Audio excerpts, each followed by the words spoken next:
You've probably heard about the incredible advancements in artificial intelligence, especially in the world of image generation. Today, we're diving into one of the newest and most exciting tools available, Google's latest text-to-image AI model, Flash 2.5, which the community has nicknamed Nano Banana for its speed and its surprisingly fun and creative results. Let's see how you can use this on your device.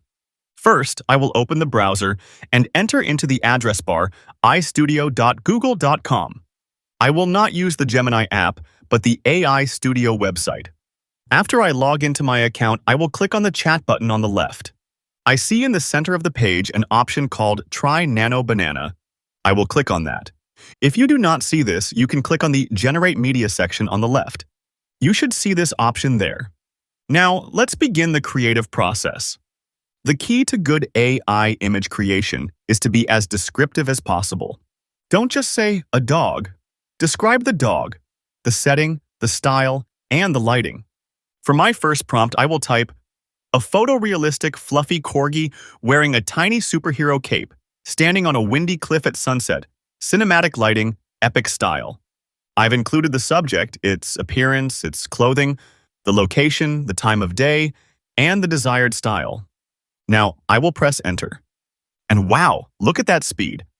The quality of this AI image generator is truly next level. But what if I like one image but want to change just one small detail? This is where Nano Banana truly stands out.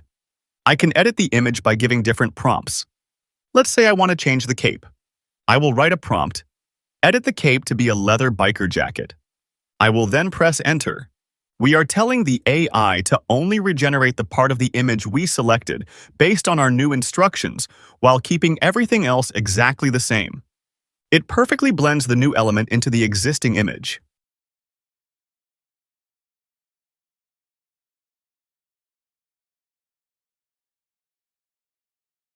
And there it is. My corgi is now wearing a cool biker jacket instead of a cape. I can continue the prompts just like I did. Add an eye mask.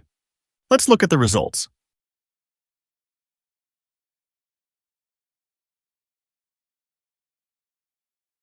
To get the most out of this amazing tool, here are a few tips. First, always be as specific as you can in your prompts. The more details you provide about the subject, the style, the colors, and the mood, the closer the result will be to your initial vision. Second, remember that your first result is rarely your final one. Think of the AI as a creative partner. So there you have it. I hope this guide has inspired you to start creating. If you found this tutorial helpful, please give it a like. It's a simple gesture that helps the channel a lot. And if you're interested in more guides on the latest AI tools and technologies explained in a simple and clear way, make sure to subscribe and turn on the notification bell. Finally, I have a question for you. If you had access to the Nano Banana AI right now, what is the first crazy or beautiful image you would try to create? Let me know your prompt ideas in the comments below. Thank you for watching and happy creating.